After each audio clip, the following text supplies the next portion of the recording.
Hello to all. Dear student, today we will discuss about a very basic chapter of class 9th science, that is matter in our surroundings.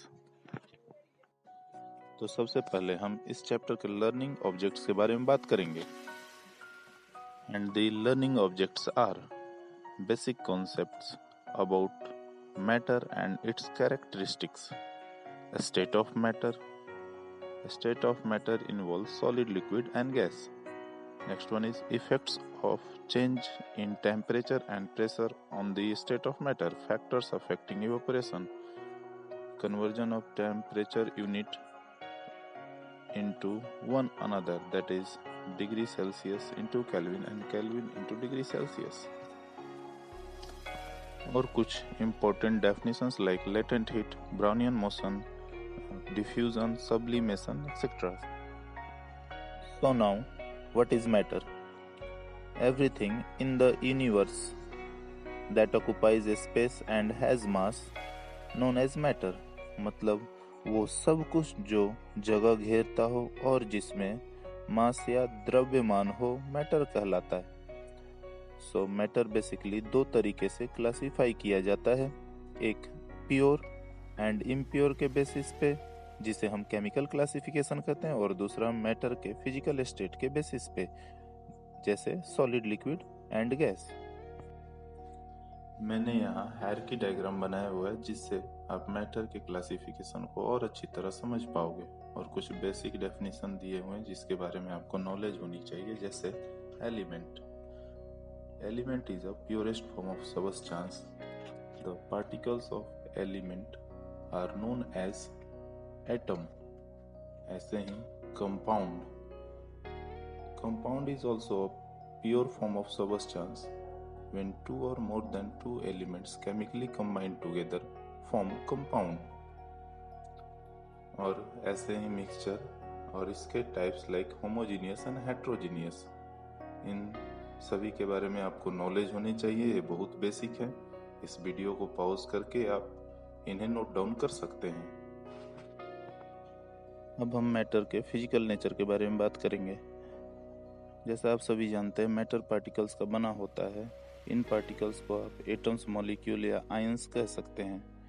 In particles के बीच कुछ space होता है जो depend करता है कि particles कितनी strongly एक दूसरे को अट्रैक्ट कर रहे हैं, और इसी अट्रैक्शन पे डिपेंड करता है कि वो मैटर सॉलिड स्टेट में होगा या लिक्विड या गैसियस स्टेट में होगा. ये पार्टिकल्स नेचर को, मैटर के पार्टिकल्स नेचर को समझने के लिए मैंने कुछ एक्टिविटी इंट्रोड्यूस कर रखी है जिसे आप खुद भी घर पर कर सकते हैं. जैसे आप एक ट्रांसपेरेंट ग्लास लो, उसमें पानी ले लो और उसके अपर लेवल को मार्क कर लो. अब इसमें जितना मैक्सिमम शुगर या सॉल्ट डिसॉल्व हो सकता है इसे डिसॉल्व करें. अब आप देखेंगे कि ग्लास का अपर लेवल इंक्रीज नहीं हुआ. दैट मीन्स जो आपने शुगर या सॉल्ट डिसॉल्व किया था वो वाटर के मॉलिक्यूल के बीच के स्पेस में चला गया. Now come on next activity. इस एक्टिविटी के लिए आप कोई भी कलरिंग मैटर ले सकते हैं, जैसे कि इंक. जैसा आप सभी जानते हैं कि इंक की कुछ ड्रॉप बहुत सारे वॉल्यूम ऑफ वाटर को कलर्ड कर सकती है. सो आप कह सकते हैं कि इंक के एक ड्रॉप में बहुत सारे millions of million tiny particles हैं जो लार्ज वॉल्यूम ऑफ वाटर में डिफ्यूज होकर उसे कलर्ड कर देते हैं. ऐसी एक्टिविटी आप घर पर भी कर सकते हैं, जैसा मैंने पहले भी कहा है. बस आपको इंस्ट्रक्शन फॉलो करने हैं और इस पार्टिकुलेट नेचर को आप और अच्छी तरह समझ पाओगे.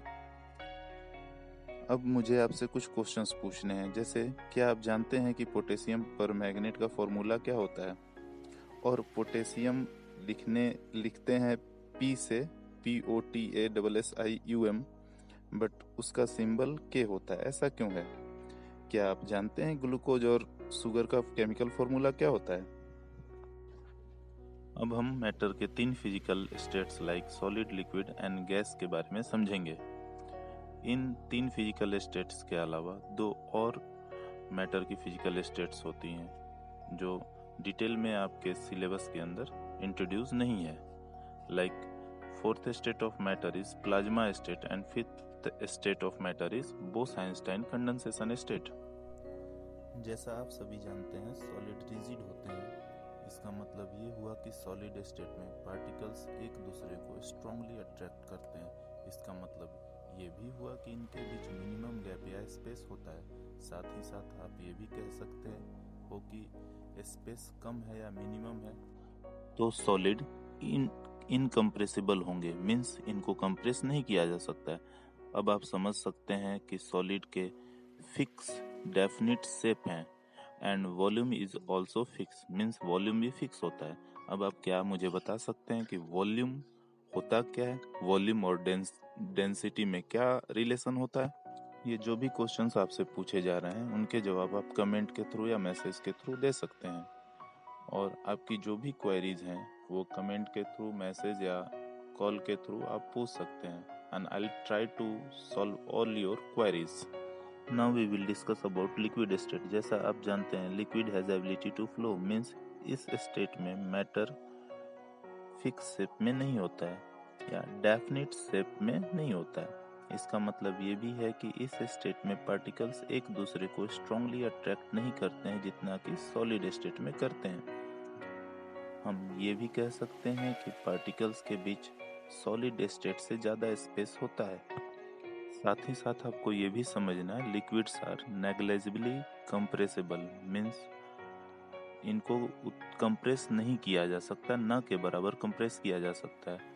और liquid has fix volume, means इनकी वॉल्यूम फिक्स होती है। एक और बात है, लिक्विड फ्लो करते हैं, means they can easily intermix to each other, means they can diffuse more than that solid. Now we will discuss about gaseous state of matter. जैसा आप जानते हैं गैसेस को कंप्रेस किया जा सकता है, बहुत हद तक कंप्रेस किया जा सकता है और ये लिक्विड से ज़्यादा फ्लो करने की एबिलिटी रखते हैं। So you can say that particles of gases has minimum force of attraction as well as maximum space between them on comparison with liquid state and solid state. आप ये भी कह सकते हो कि गैसियस स्टेट में न ही डेफिनिट शेप होता है और न ही फिक्स वॉल्यूम होता है। इसके साथ साथ आप ये भी समझ सकते हैं कि रेट ऑफ डिफ्यूजन गैसेस में मैक्सिमम होगा एज कंपेयर टू लिक्विड। और गैसेस जिस भी कंटेनर में रखी जाएंगी वो उस पूरे कंटेनर के स्पेस को ऑक्युपाई कर लेगा, जो उसका वॉल्यूम कहलाएगा, क्योंकि इस स्टेट में पार्टिकल्स के बीच फोर्स ऑफ अट्रैक्शन मिनिमम होता है। आई थिंक आप सब ने इस वीडियो में बताए गए टॉपिक को समझ लिया होगा, और अगर आपको कोई भी टॉपिक जो इस वीडियो में बताया गया नहीं समझ में आ रहा है तो प्लीज़ वीडियो को वापस देखें और नोट्स ज़रूर बनाएं। नोट्स बनाने के लिए आप एक्टिविटी को एस्केप कर सकते हैं, नोटबुक में एक्टिविटी नहीं लिखनी है। Now hope you all like this video. In next video we will discuss about the remaining topic of this chapter. Thank you and have a nice day.